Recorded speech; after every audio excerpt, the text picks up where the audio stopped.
Every spring it happens. The garden centers fill up, the seed websites go live, and you do what you always do.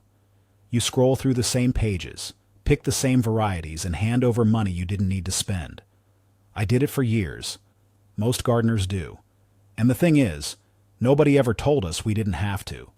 Every variety on this list produces seeds you can save from the fruit, dry on your counter, store in an envelope, and replant next season. And the season after that. Indefinitely. You buy once. The garden carries itself forward. Now, plant once doesn't mean immortal plants. Every variety here is open-pollinated or heirloom, meaning the seeds grow true to type. Same flavor, same size, same plant. Save them right, and you never start from zero again. For each variety, you're getting the origin story, the growing requirements, the seed-saving method, and the one mistake that causes gardeners to lose them. 9 varieties. Let's go. The first variety looks like someone engineered the platonic ideal of a tomato and then made it slightly too big to be polite. Brandywine Pink. It produces large, pink-red beefsteak fruits that can hit 1.5 pounds each. The kind of tomato that barely fits in one hand. The kind that makes people stop and stare at farmers markets. This one goes back to 1889, introduced by Johnson & Stokes and named after Brandywine Creek in Chester County, Pennsylvania. But the real story is what happened after that. Families in Pennsylvania kept growing it, kept saving its seeds, kept passing it down, for over 80 years before Seed Savers Exchange listed it in 1982. 8 decades of private custody. The reason? Its flavor. Complex, rich, sweet acidic, with a depth that no hybrid has ever successfully replicated. It became the benchmark by which every other beefsteak tomato gets judged, and still holds that position today. Brandywine Pink takes 80 to 100 days to maturity. Plant it now and you're looking at a late summer harvest. That's the one you eat slowly, over a plate, with nothing else. Indeterminate, so it keeps producing until frost. Give it at least 10 gallons in a container, full sun, and water consistently once it's established. Deep and infrequent works better than shallow and frequent. Grows reliably across climates, and its long growing season actually plays in your favor. More fruit means more opportunities to save seed. Seed saving is rated easy here, which is true of every variety on this list. That's part of the point. Brandywine is self-pollinating, so you don't need multiple plants for viable seed. Keep it 10 feet from other varieties to prevent cross-pollination. Use the fermentation method to clean your seeds. Let the seed gel ferment in water for 2 to 3 days, rinse, and dry. Seeds stay viable for 5 or more years in cool, dry, dark storage. The mistake that trips people up with Brandywine specifically, saving seed from the very first fruit of the season. Early season Brandywine fruits are often not fully genetically expressed. The variety hasn't hit its stride yet. Wait for the second or third flush. Those are the fruits that produce the truest to type seed. Drop a comment below.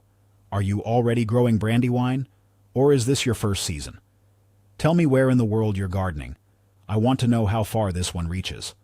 The second variety built an entire culinary tradition. San Marzano, elongated bright red, averaging 4 to 6 ounces, is thin-walled, meaty, and almost seedless.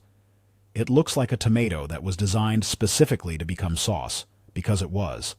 San Marzano comes from the volcanic soils near Mount Vesuvius, outside Naples. Centuries of Italian cultivation before it spread everywhere else. The low-acid flesh and minimal seed content made it the foundation of Neapolitan cooking. And when that cooking became celebrated worldwide, the tomato traveled with it. It is now legally protected in Italy under DOP status, meaning only tomatoes grown in the specific region under specific conditions can carry the official name.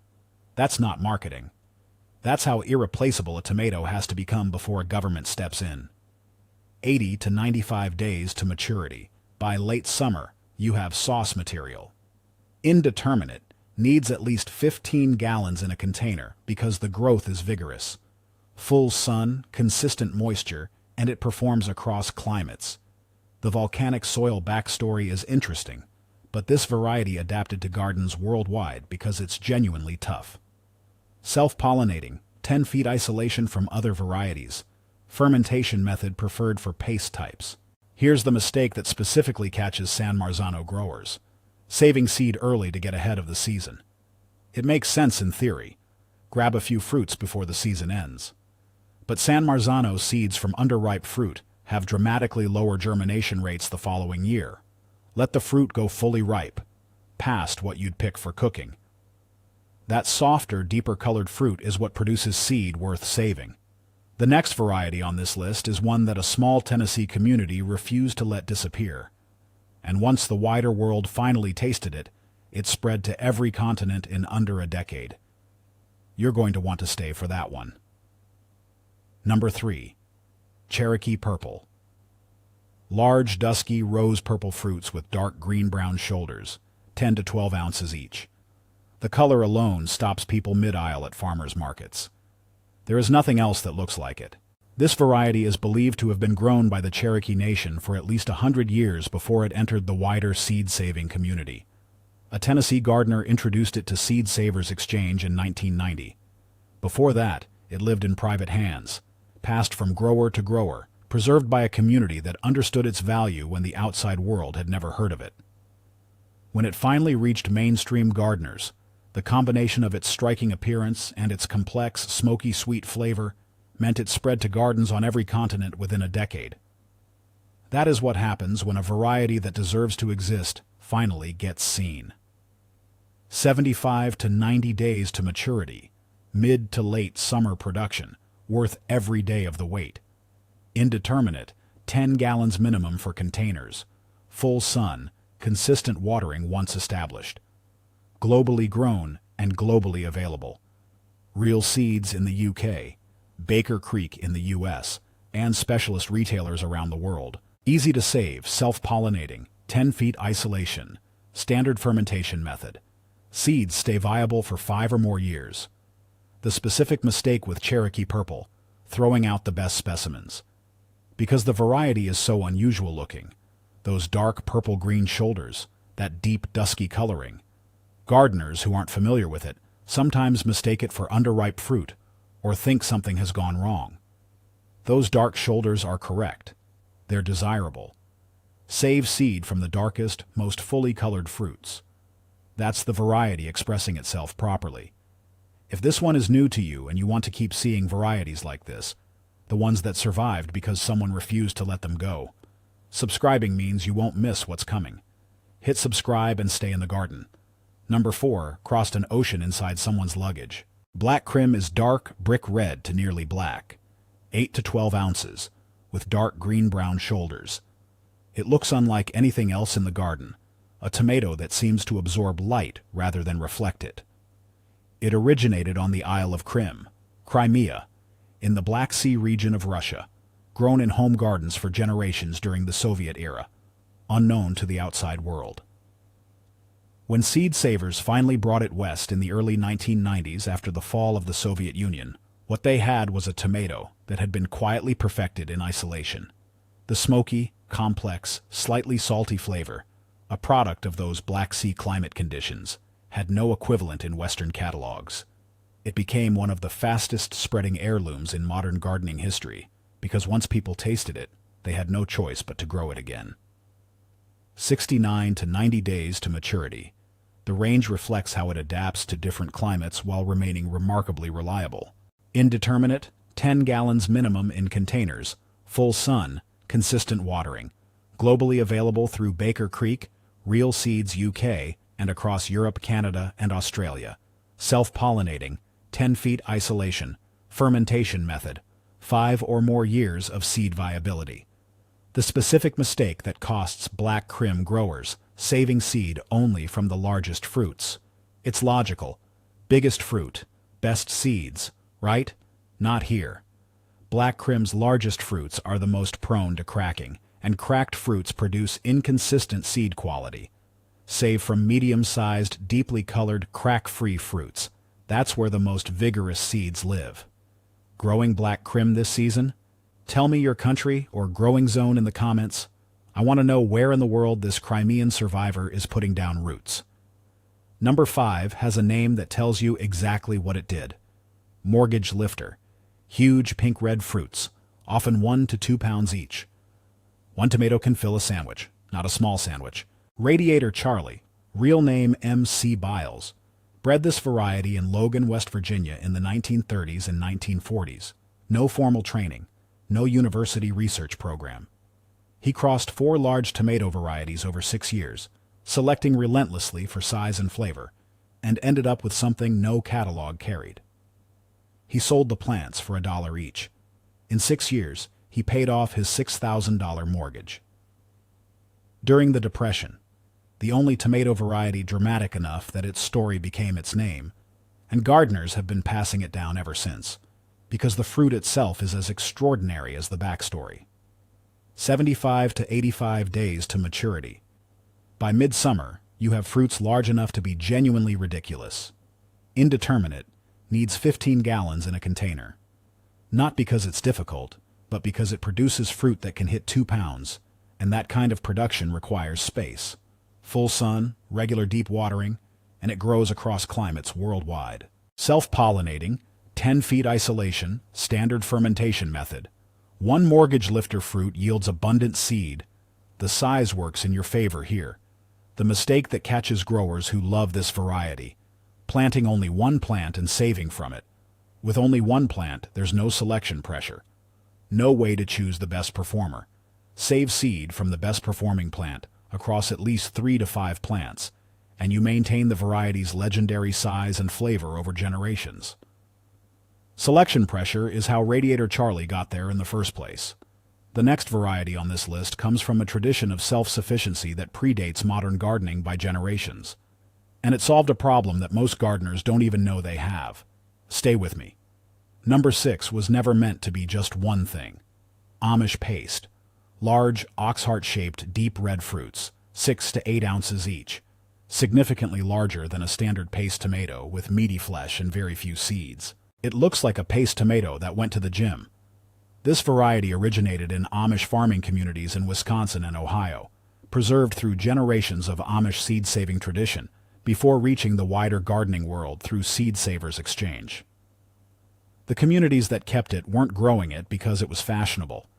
They were growing it because they needed one tomato that could do everything: fresh eating off the vine, canning whole, reducing into sauce, without buying anything new each year. Its dual-use versatility outlasted every commercial paste variety introduced in the same era. The commercial varieties came and went.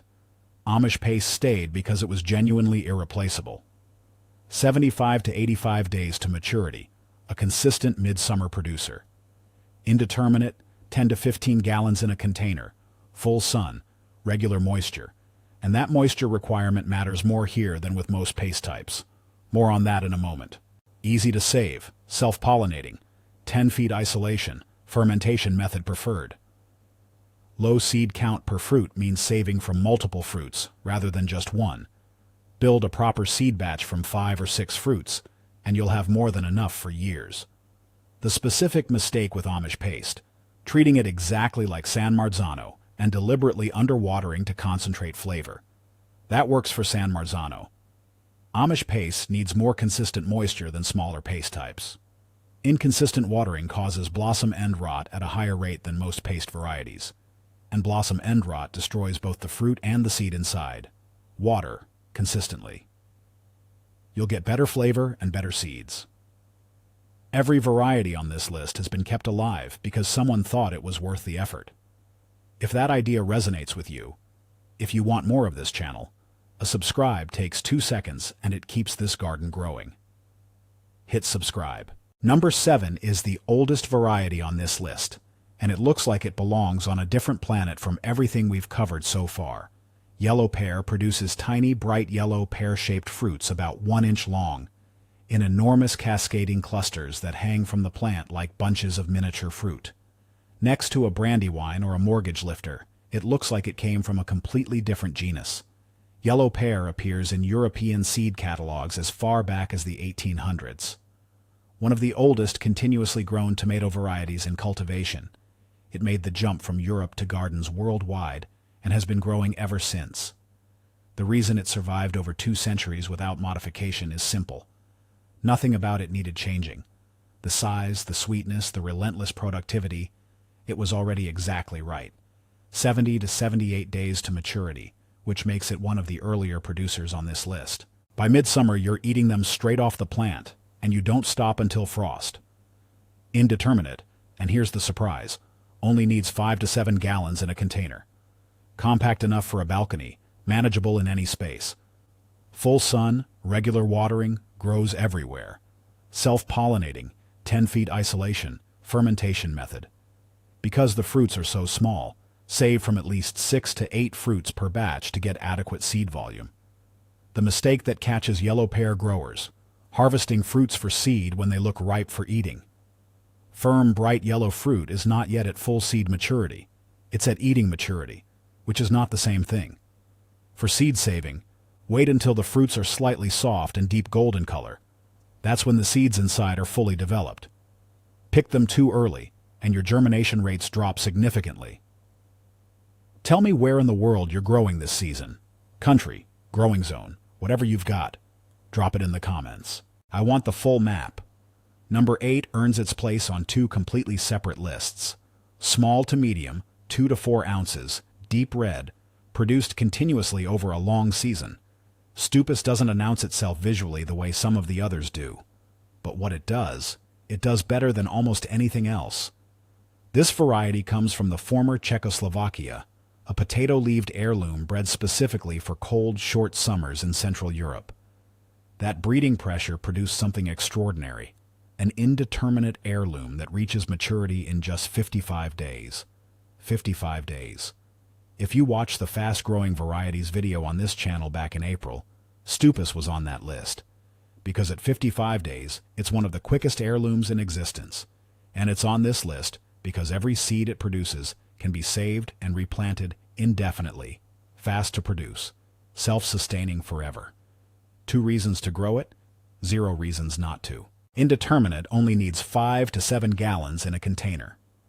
Full sun, consistent watering, and genuinely remarkable cold tolerance. It was bred for climates that would shut down most varieties. That makes it useful at both ends of the season, and in climates that other tomatoes struggle with. Self-pollinating, 10 feet isolation, fermentation method. 5 or more years of seed viability. Here's the specific mistake with Stupus, saving from the very first fruits. Those early arrivals, the ones that show up at 55 days and make you feel like a genius, are often smaller and less fully developed than the mid-season production. The first flush fruits carry the variety's speed, but mid-season fruits produce stronger, more viable seeds with better germination rates. Let the early fruits be eaten, save from the middle of the season. The final variety on this list carries a name with a story behind it, one that crossed the Cold War before the tomato itself ever left the Soviet Union. That's the next one, and it closes this list in a way you won't forget. Number 9. Paul Robeson. Deep brick red to almost black fruits, 7 to 10 ounces. And if Black Crim at number 4 already impressed you with its dark color and smoky flavor, Paul Robeson pushes both of those qualities further. Darker, more intense. A tomato that looks like it's carrying weight. This variety was named by Russian gardeners, named deliberately, intentionally, after the American singer, actor, and civil rights activist Paul Robeson. These were Soviet-era gardeners who admired a man they could not meet from the other side of the Cold War. They named their tomato after him as a tribute. When seed savers finally brought the variety west through seed-saving networks in the 1990s, it carried that political story before it carried a flavor reputation. When Western gardeners finally tasted it, the flavor matched the legend. 74 to 90 days to maturity, a late-season producer that rewards patience. Indeterminate, 10 gallons minimum, full sun, consistent watering. Available through Baker Creek, Real Seeds UK, and internationally. Self-pollinating. And here's where this variety has one very specific requirement. 10 feet isolation from other varieties, with particular attention paid to keeping it away from Black Crim. Because both are dark-fruited heirlooms, and their seeds are visually identical. Use the fermentation method. Label your seeds immediately after processing, not later, immediately. which is exactly the mistake that loses people this variety. Processing seeds from multiple dark heirlooms in the same session, and not labeling right away. Paul Robeson seeds and black crim seeds look the same. Unlabeled seeds from mixed processing sessions have caused gardeners to plant the wrong variety the following year, and lose Paul Robeson entirely. Label before anything else. So here's where we are. 9 varieties, all open-pollinated, all savable, all proven in gardens across every continent. Cast your mind back to that spring ritual, scrolling through seed websites, spending money on the same packets again. That's now optional. Not gone, if you enjoy it, but optional. Because this season, if you grow these varieties and save their seeds correctly, you never have to start from zero again. One good season of saving is all it takes. But here's what I want you to sit with, because this goes beyond saving money. Some of these varieties survived things that should have erased them. Black crim made it through decades of Soviet isolation. Cherokee purple survived in private hands for generations before the outside world knew it existed. Brandywine pink was passed down through Pennsylvania families for 80 years, on nothing but the belief that the flavor was worth preserving. Paul Robeson was named by people who lived under one kind of political reality, but admired something from beyond it. And they expressed that admiration by keeping a tomato alive. When you save seed from these varieties, you're not just cutting your gardening costs, you become part of a chain that stretches back further than you can trace. These varieties survived wars, famines, the collapse of empires, the consolidation of the seed industry. Because somewhere in every generation, someone decided they were worth keeping. That responsibility passes to you now. If this is the kind of gardening you want to be part of, the kind that connects you to something larger, this channel is building that community. Subscribing means you're in, not as a customer, as a custodian. And tell me in the comments, which variety are you starting with, and where in the world are you growing it? Every answer adds a pin to the map. These varieties traveled from Crimea, from Naples, from Cherokee Nation, from a West Virginia front yard during the Depression, and now they're heading wherever you are. Plant them this season. Save the seeds. The garden carries itself forward from here.